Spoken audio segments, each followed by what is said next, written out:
Assalamu alaikum. Welcome to the Essentials of Faith in Islam, a virtual Halaqa series with Dr.Zeki Saritoprak every Friday at 1 p.m. Pacific time. Dr.Zeki Saritoprak is the Bediuzzaman Said Nursi Chair in Islamic Studies and Professor in the Department of Theology and Religious Studies at St. John Carroll University in Cleveland, Ohio. Welcome, Dr.Zeki Saritoprak.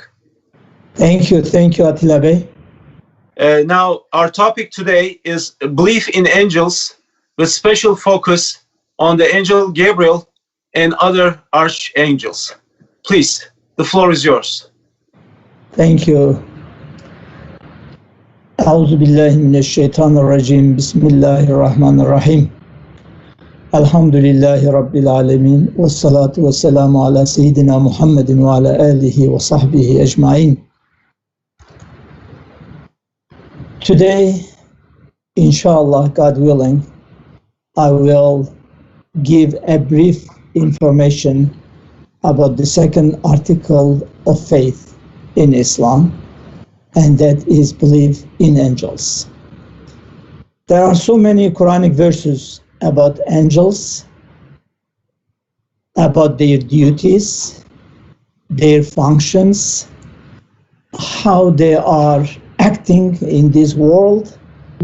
There are two levels of this. First, I think we should clarify the place of angels in the realm of creation. Now, from the Quranic verses, we understand that before the creation of human beings, angels were already there. They were created already. And therefore, when God created Adam, before creation, God to teach human beings, perhaps consultation, the Quran mentions that God consulted with angels. I am going to create a Khalifa on earth, a vicegerent. What do you think? And angels actually didn't like the idea. They said, how you will be creating a creature that will be shedding blood on earth, and we are praising you, O Lord.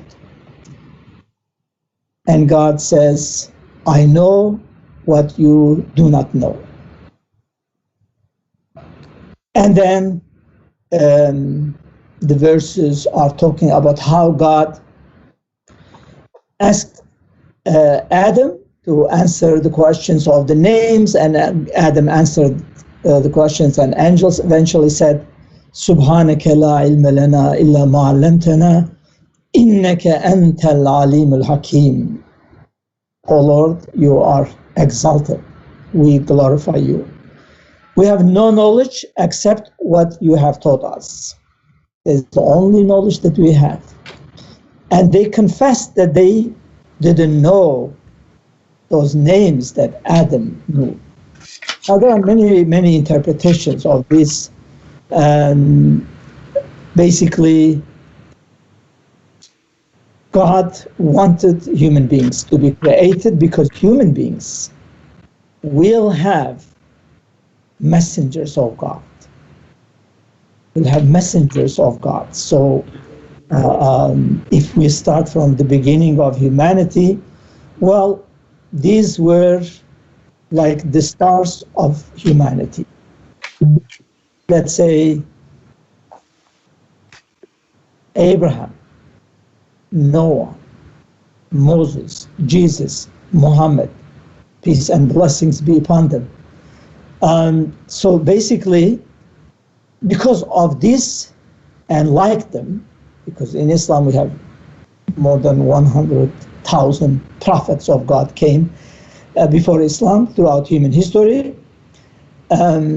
These are making the level of humanity so high, and these are making the purpose of creation so high that angels confess that they did not know what God knew, and therefore God knew that there will be such human beings on the planet. So this is the story that how angels responded to this, but this suggests that they were there. They are created. They were created before the creation of human beings. So if we look at this pyramid of creation, angels are considered the highest in the pyramid because they are constantly praying to God. They are not disobeying God. With this regard, they are the highest in the pyramid of creation. But human beings, because they have free will, they can be higher than angels if they use their free will in the right direction, and they can be lower than beasts if they use their free will in the wrong direction. So human beings are constantly going up and down. Generally, they have that capacity of being high, of being in a higher situation, in a higher position, and they have capacity of being in the lowest of the low. Basically, that's the capacity of a human being. Angels are not like that. Angels are constantly in high level. Their level is static. They do not grow basically because they are already at that level, and because they don't have free will. They are do what they are commanded to do. They have no disobedience. They are conscious. They know what they are doing, and therefore, with that regard, if we say the essence of the creation of human being, human beings are created from soil. That's what the Quran says. Angels are created from light. Angels are created from light. Human beings are created from soil. There are some other spiritual creatures like jinn. They are created from fire. But there are many other spiritual creatures. We don't know their names, but there are ruhaniyat, those who have spirit, and they are living creatures of God. For example, jinn would be one of them, one of these different type of creatures of God. It is believed that Iblis was among angels. He was not an angel. Because he was a spirit also like angels, he was among them. But because he disobeyed God, he was asked by God to leave the garden, to leave paradise, to leave the realm of angels and be away from the mercy of God. Shaitan, that's what is called shaitan. Why? When God asked angels to prostrate before Adam as a sign of respect for God's creation, all angels obeyed God's command. This prostration is kind of showing respect, not worshipping, because in Islam human beings cannot be worshipped. No one can be worshipped except God. But one of the group, in the group, one person, the group of angels, one person rejected the command of God, and that person was Iblis. And Iblis said to God, I am better than Adam because Adam is created from soil, I am created from fire, which indicates that jinn are created from fire. So we have now three types of creatures, at least known creatures: human beings, jinn, and angels. And Belief in angels is part of faith. It is one of the articles of faith. For example, we see this in many Quranic verses, like chapter Al-Baqarah, the final verse of Surah Al-Baqarah. We see this verse, آمن الرسول بما أنزل إليه من ربه والمؤمنون كل آمن بالله وملائكته. All believers, they all believe in God and His angels. Malaika is a plural term for malak, and malak is the Arabic name for angels. So all believers believe in the existence of angels. In modern materialistic world, it is not easy to speak of angels and to prove the existence of angels. But if really a person thinks deeply, it is not difficult to understand the existence of angels. First of all, angels are invisible, but they are having connection to the visible world. And therefore, they are innumerous. There are some hadith talking about angels, that with every drop of rain, an angel comes down from heaven. There are so many angels. The Quran speaks of them in Surah Al-Fatir. Alhamdulillahi fatir as-samawati wal-ard, ja'il al-malaikati rusula. God, praise be to God, the creator of heavens and earth, who made angels messengers. Who made angels messengers. Uli ajnihatin, with wings. Angels with wings. Mathna wa thulatha wa ruba'a wa yazidu fil khalqi ma yasha. With 2 wings, 3 wings, 4 wings, and he increases as he wishes. So angels are different. They have different styles, different types. How this can happen? Basically, some Islamic scholars are describing this as similar to the realm of physicality. For example, a tree is worshiping God. The angel that will be representing this tree in the realm of malakut, in the realm of spirituality, perhaps would have many wings to represent the prayer of those trees. So basically, the realm of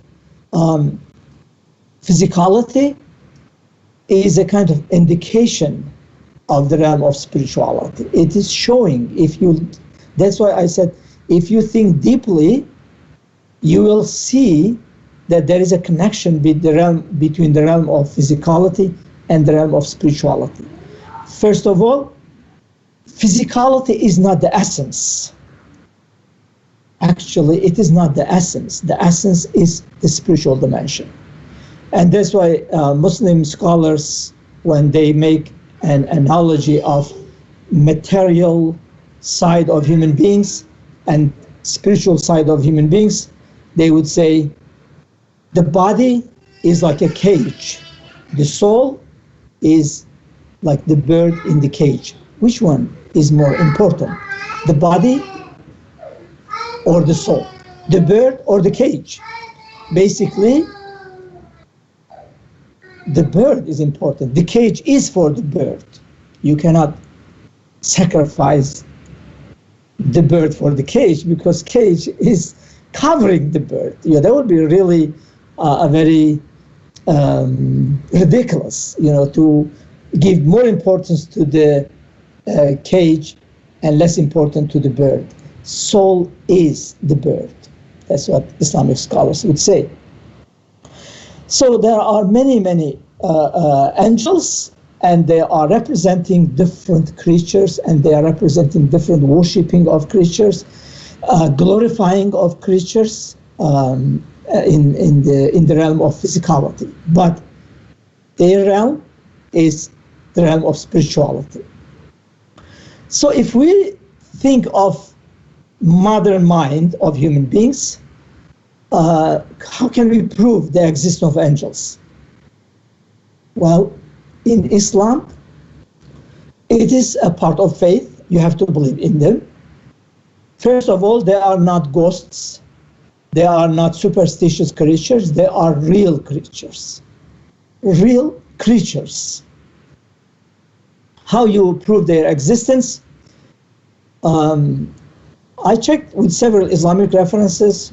I found one Islamic scholar, namely Nursi, Bediuzzaman Said Nursi, gives two proofs of their existence. He mentions many proofs, actually, many logical explanations, but two of them are very understandable, less complicated.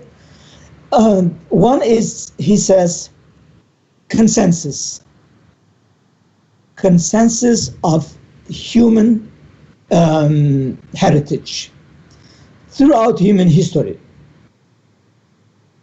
there have been people who mentioned angels, who communicated with angels, who met with angels.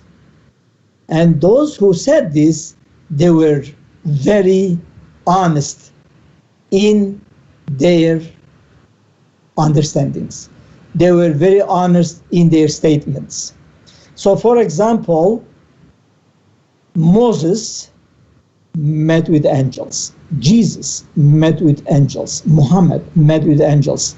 Saints, other prophets met with angels. So all these and the all consensus of the believers since the beginning of humanity, showing that there is a reality that is called angels. It is not a superstitious issue. This is one. And the second one, he says, proving the existence of one angel is sufficient to prove the existence of all angels. And that's why he gives an analogy of the easiness of proving a positive thing or negating a thing which is very difficult. He says, if we say there is coconut on earth and we show one example of it, we prove our case. But those who say there is no coconut on earth, they have to check every corner of earth to make sure that there is no coconut. And then they can prove their case. So in the same way, if a person says there are no angels, they have to check the entire corners of the universe to prove their cases. But those who say there is angel, they can mention and show one example, and that is sufficient to prove their cases. So that's why he says there is a consensus. There is a consensus on the existence of angels. And the Quran gives many, many examples of angels. Like, I just look at some verses, like one of these verses, وَالْمُرْسَلَاتِ عُرْفًا فَالْعَاصِفَاتِ عَصْفًا وَالنَّاشِرَاتِ نَشْرًا فَالْفَارِقَاتِ فَرْقًا فَالْمُلْقِيَاتِ ذِكْرًا. Like, by those winds sent forth in gusts, and the winds that blow violently, and by the winds that spread, and those angels who bring criterion, and those angels who deliver a message. God says by those angels, like swearing by those angels. Another verses. وَالنَّاسِعَاتِ غَرْقًا وَالنَّاشِطَاتِ نَشْطًا وَالسَّابِحَاتِ سَبْحًا فَالسَّابِقَاتِ سَبْقًا فَالْمُدَبِّرَاتِ أَمْرًا. By those angels who extract with violence, and by those who remove with ease, and by those who glide as if swimming, and those who race each other in a race, and those who arrange each matter. This again, God swears in these angels. And in chapter Al-Qadr, it says, تنزل الملائكة والروح فيها بإذن ربهم. And angels come down. Angels and the Spirit descend therein by permission of their Lord for every matter on the night of honor or the night of power, Laylatul Qadr.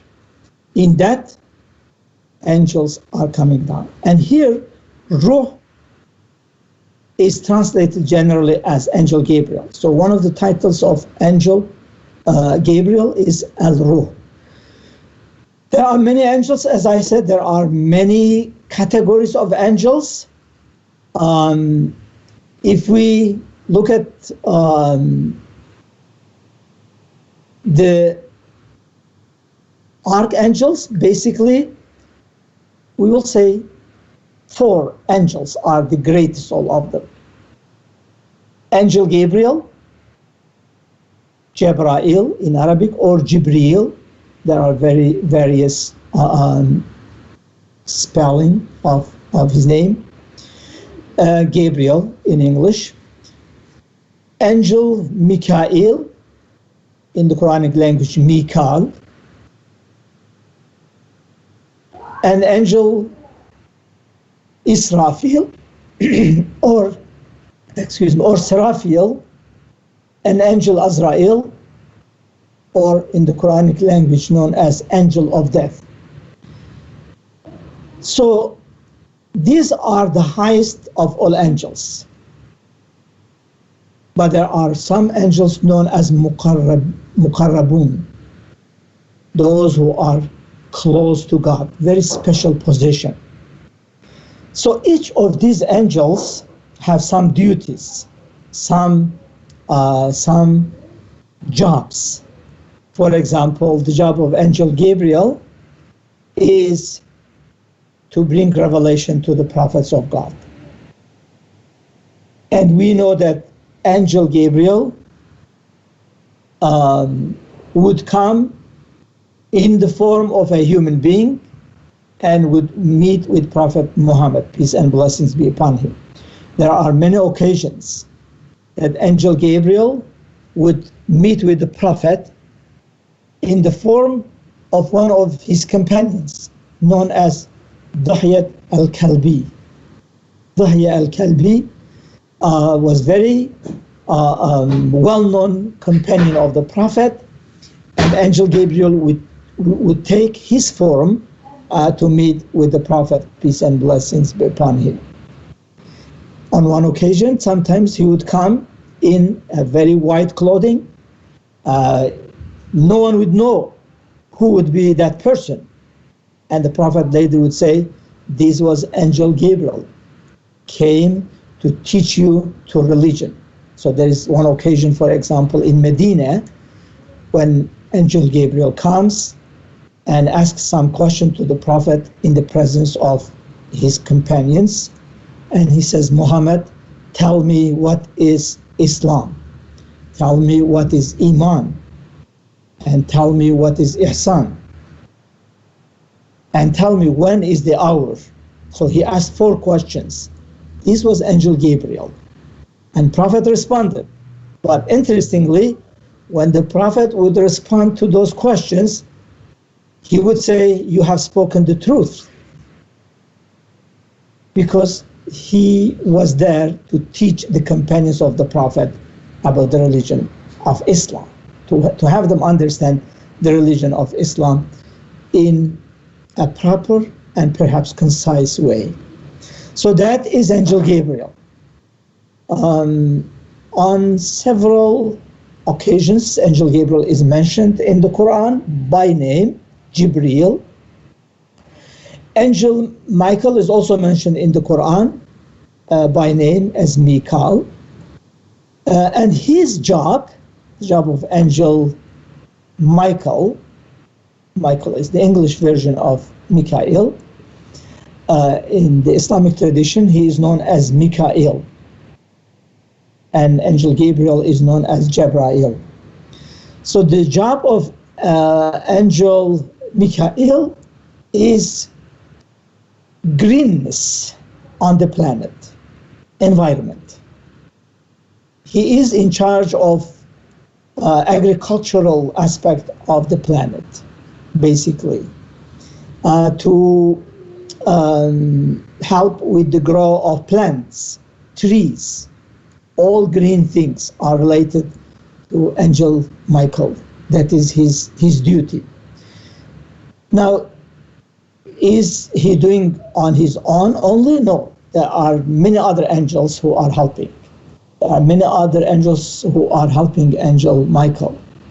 And that's why when we say angels who are coming with any drop of rain, well, they are part of this era or this aspect of Angel Michael. They are helping, basically, with the growth of the plants on Earth. So that's his duty. God has given all these angels duties, not because they are helpers of God. God doesn't need help. But God commands them to do, and they are doing their jobs. They don't disobey. Whatever they are commanded, they do.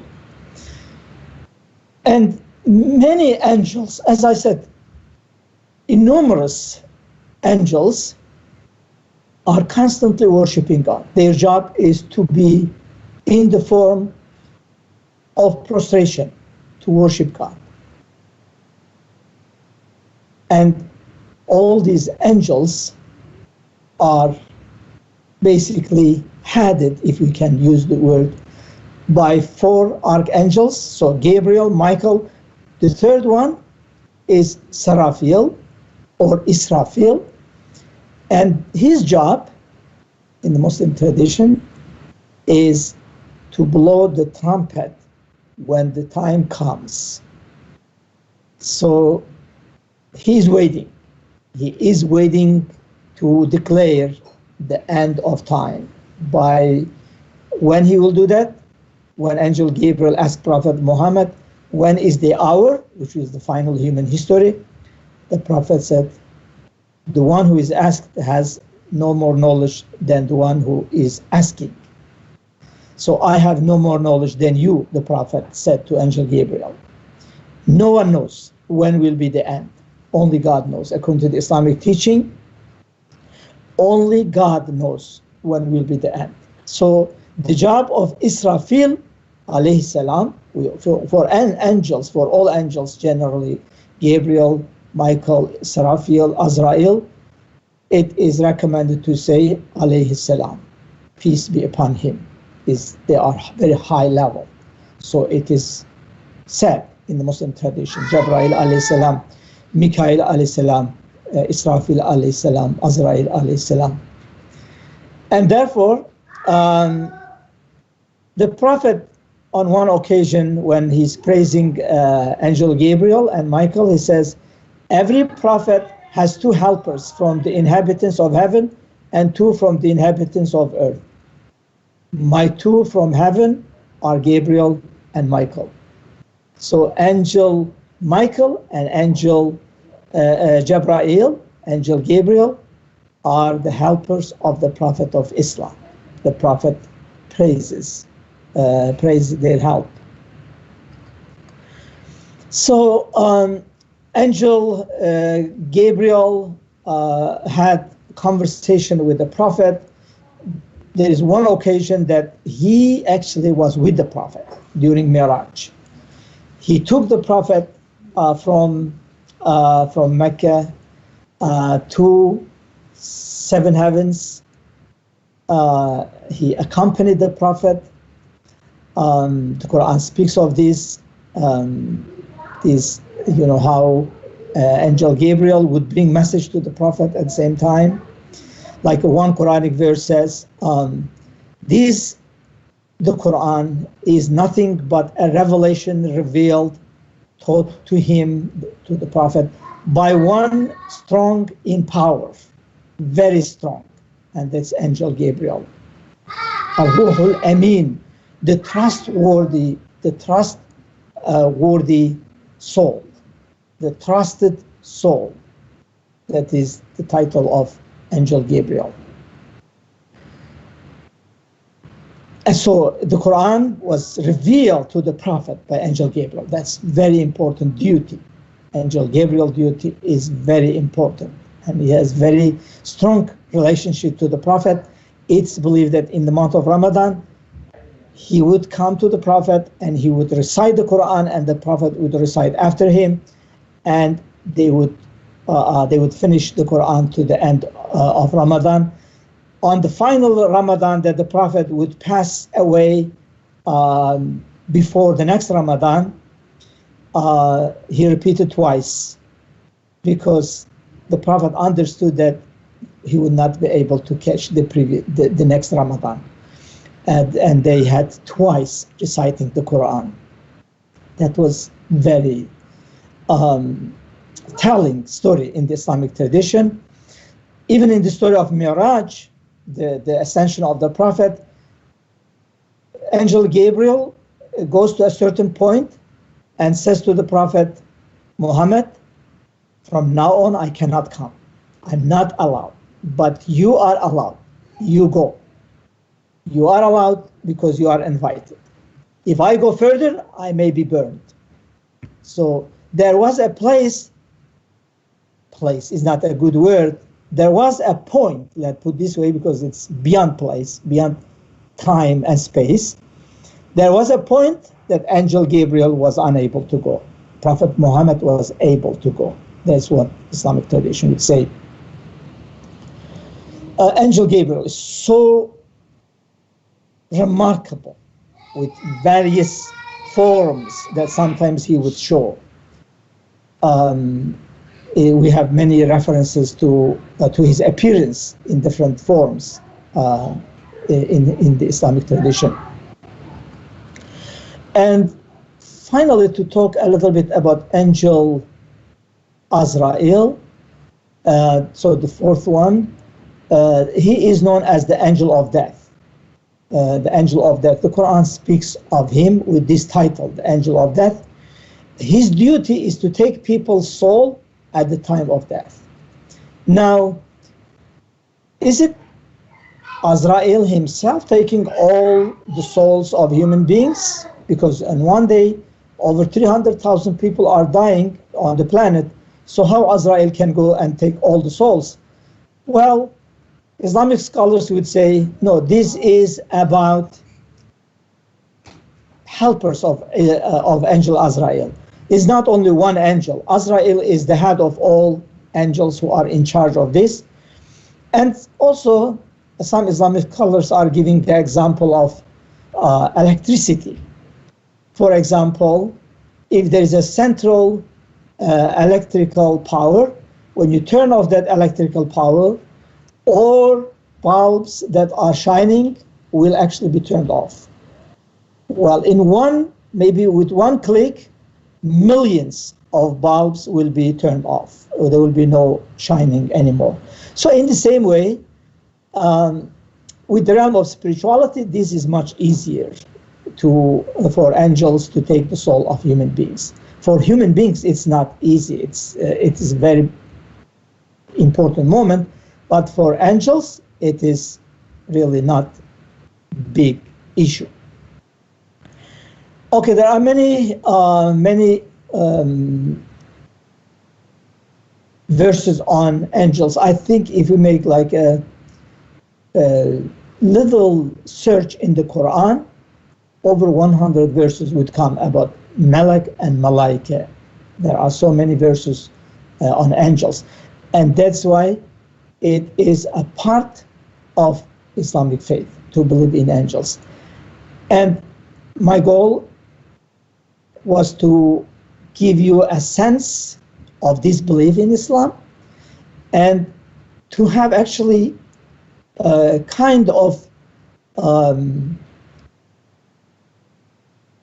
accepting by heart and by mind, both, the existence of angels, not only by heart, but also by mind. So our reason also should accept. Our heart should accept, and our reason should accept their existence. So I try to combine some aspects that will be addressing both our mind and our heart. And I think I will stop here. Thank you. If there are questions, I will be glad to answer the questions as well. There are many things, by the way, to say about angels. You know, angels who are guardian angels. There is a hadith of the Prophet saying that, you know, if you recite Ayatul Kursi before bed, an angel will be appointed to protect you until morning, for example. There are angels who are on your right shoulder, on the left shoulder, who are writing your good deeds, bad deeds. There are angels who will be questioning you at the grave. So there are many, many angels. I didn't have a time to get into all these details. Thank you for this beautiful conversation Thank you. our virtual Halaqa series, belief in angels, with special focus on the Angel Gabriel and other archangels. It was very enlightening and spiritual conversation this Friday. Looking forward to seeing you next Friday at this time in the spiritual Halaqa series, Salam Islamic Center. Inshallah, we'll continue, inshallah, on the 6 articles of faith. Inshallah, next Friday, we will see. I think we will go to the next one. Looking forward to that. We will talk about scriptures, inshallah. Thank you for this beautiful conversation and sermon on this Friday. Thank you. Have a nice, to our audience, have a nice, wonderful weekend. Looking forward to seeing you all at this time in the spiritual Halaqa series for Salam Islamic Center. Thank you. Thank you. Have a nice day. Assalamu alaikum. Alaikum salam.